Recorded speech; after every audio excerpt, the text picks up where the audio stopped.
मध्य प्रदेश के इंदौर में कांग्रेस से राज्यसभा सांसद दिग्विजय सिंह के द्वारा आज पुलिस कमिश्नर कार्यालय पर कांग्रेस नेताओं पर हो रही कार्रवाई के विरोध में प्रदर्शन किया गया और ज्ञापन सौंपकर उचित जांच के बाद कार्रवाई की बात कही है।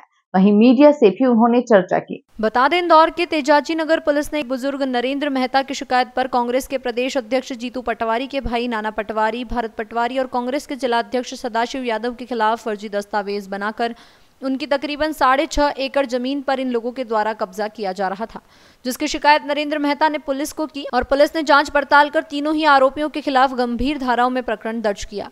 लेकिन प्रकरण दर्ज करते ही कांग्रेस इस पूरे माहौल को लेकर कई तरह के आरोप पुलिस पर लगा रही है। इसको लेकर आज कांग्रेस के वरिष्ठ नेता एवं राज्यसभा सांसद दिग्विजय सिंह भी इंदौर पुलिस कमिश्नर कार्यालय पर पहुंचे। इस दौरान उनके साथ में बड़ी संख्या में कांग्रेस कार्यकर्ता मौजूद थे। वहीं जब कांग्रेस कार्यकर्ता वरिष्ठ कांग्रेस नेता दिग्विजय सिंह के साथ कमिश्नर कार्यालय का घेराव करने के लिए पहुंचे तो वहां पर बड़ी संख्या में पुलिसकर्मी भी मौजूद रहे, जिसके चलते जब दिग्विजय सिंह पुलिस के वरिष्ठ अधिकारियों से मुलाकात करने के लिए कमिश्नर कार्यालय के अंदर जाने लगे तो वहां पर पुलिसकर्मी और कांग्रेस कार्यकर्ताओं के बीच धक्का मुक्की भी हो गई। इसी दौरान कांग्रेस के नेता पिंटू जोशी और एक पुलिसकर्मी के बीच हाथापाई की स्थिति भी निर्मित हो गई। वहीं कांग्रेस के वरिष्ठ नेता दिग्विजय सिंह ने यह भी कहा कि सन 1971 से आज तक मैं विरोध में ही रहा, सत्ता में भी रहा, लेकिन आज तक कोई भी प्रशासन को सत्ताधारी दल के रूप में उनके कार्यकर्ताओं के रूप में कार्य करते हुए नहीं देखा है। मेरे 10 साल के कार्यकाल में किसी भी भाजपा के कार्यकर्ता नेताओं पर कोई झूठे प्रकरण दर्ज नहीं हुआ, नहीं उन्हें किसी तरह की कोई प्रताड़ना दी गई। लेकिन इंदौर में यह देख रहे हैं हम कांग्रेस कार्यकर्ताओं को चिन्हित कर उन पर कार्रवाई की जा रही है। जो भाजपा के लोग खुलकर अपने ही दल के लोगों के साथ मारपीट करते हैं, उन अपराधियों पर रियायत बरती जाती है। अभी फिलहाल 1 महीने के अंदर 2 प्रकरण सामने आ चुके हैं। ऐसे प्रश्न बहुत सारे हैं, लेकिन अभी साफ दिख रहा है कि जीतू पटवारी के भाइयों पर झूठे प्रकरण दर्ज कर उन्हें फंसाया जा रहा है।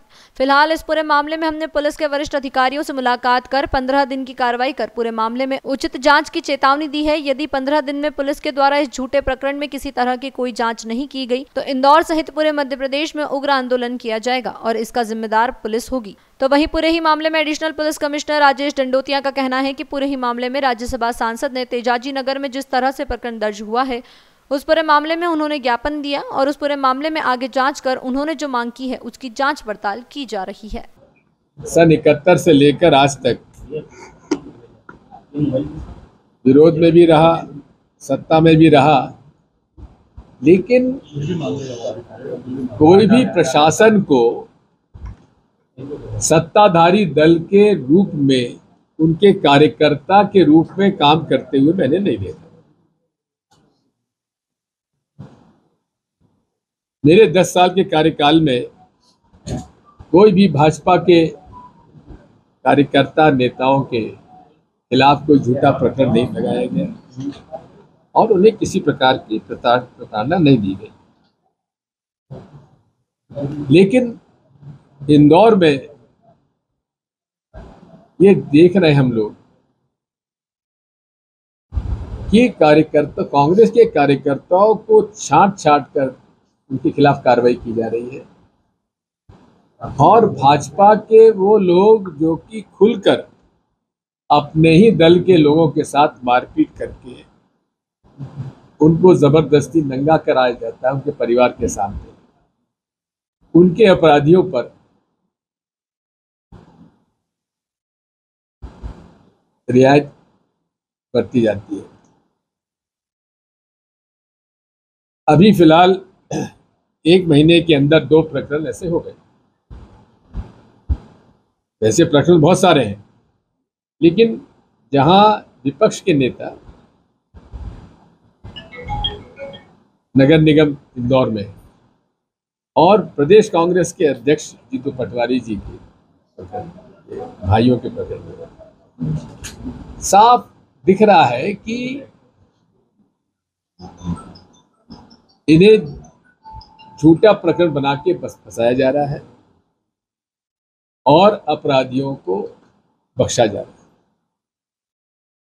मैं पहले चिंटू चौकसे जी का प्रकरण लेता हूं। हाँ, इनके बच्चों में और दूसरे में पड़ोसी में किसी बात को लेकर झगड़ा हुआ, दोनों के तरफ सिर में चोट आई, लेकिन जो भाजपा के साथ जुड़ा हुआ था उसको गंभीरता से लेते हुए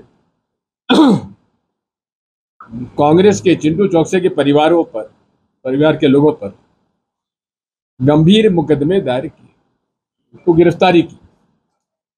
लेकिन इनकी एफआईआर जो हुई, उस एफआईआर में जो कार्रवाई होना चाहिए थी वो नहीं हुई। ये हमारी शिकायत है। खैर, अदालत ने हमारी प्रार्थना स्वीकार की और उनकी जमानत हो गई और बाकी केस भी हम लोग लड़ेंगे।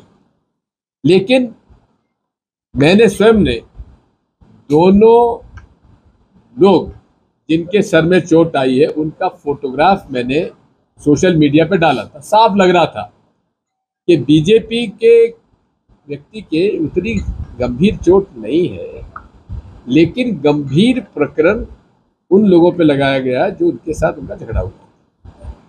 दूसरी तरफ चिंटू चौकसे के पुत्र को काफी सीरियस चोट थी, उसका फोटो भी मैंने लगाया और उस पर जिन लोगों ने घटना की उन पर साधारण केस लगाया, उनकी गिरफ्तारी भी नहीं हुई। अब आइए ये ग्वाला कॉलोनी का केस।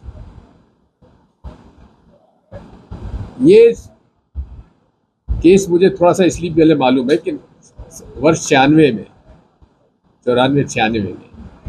इंदौर से डेयरी जो है उनको बाहर शिफ्ट करने का एक सुझाव आया, तो वहाँ सरकारी ज़मीन थी, वहाँ ग्वाला कॉलोनी के नाम से उसको डेवलप करना चाहते थे, लेकिन वो फिर डेवलप हुई नहीं, लोग वहाँ गए नहीं किसी कारणवश से, वो ज़मीन खाली पड़ी थी। उस ज़मीन पर यादव समाज ने, जो कि गौ पालक है, उन्होंने एक ट्रस्ट का गठन किया और उस गठन करने के पश्चात वहाँ श्री कृष्ण का मंदिर और गौशाला निर्माण करने का निर्णय लिया। ट्रस्ट का रजिस्ट्रेशन तो हो गया है, लेकिन उसका नोटिफिकेशन नहीं हुआ है। अब इसी बीच में एक व्यक्ति जिनके ऊपर आपराधिक प्रकरण रहे हैं वो सामने आए। मैं उनको नहीं जानता, लेकिन जो मुझे बताया गया, ये पुलिस इसकी जांच करे कि जिसने शिकायत की है उन पर कोई आपराधिक प्रकरण है या नहीं है। लेकिन इतना जरूर है कि मैंने शासकीय रिकॉर्ड देखा है, उसमें कहीं उस महानुभाव का कहीं नाम नहीं है। कोई ना पटवारी रिकॉर्ड में है, ना खसरे में है, ना खाते में है। अब वो शिकायत करते हैं कि मुझे मार्च के आखिरी हफ्ते में 15-16 लोगों ने धौंस दपट्टी, पैसा मांगा और मेरे साथ मारपीट की, और उसे पुलिस रजिस्टर करती है मई के आखिरी हफ्ते में, और उसमें प्रदेश कांग्रेस के अध्यक्ष जीतू पटवारी जी के दो भाइयों के खिलाफ मुकदमा दर्ज हो जाता है, जबकि वो उनका कोई लेना देना नहीं, ना वहां कभी हो गए, ना कोई प्रमाण है। अब इस प्रकरण में क्योंकि जीतू पटवारी जी प्रदेश कांग्रेस के सक्रिय अध्यक्ष है और वे दृढ़ता से भाजपा के काले कारनामों को उजागर कर रहे हैं, तो उस बदनीति से ऐसा प्रतीत होता है, उस बदनीति से उनके भाइयों के झूठे प्रकरण बनाए गए।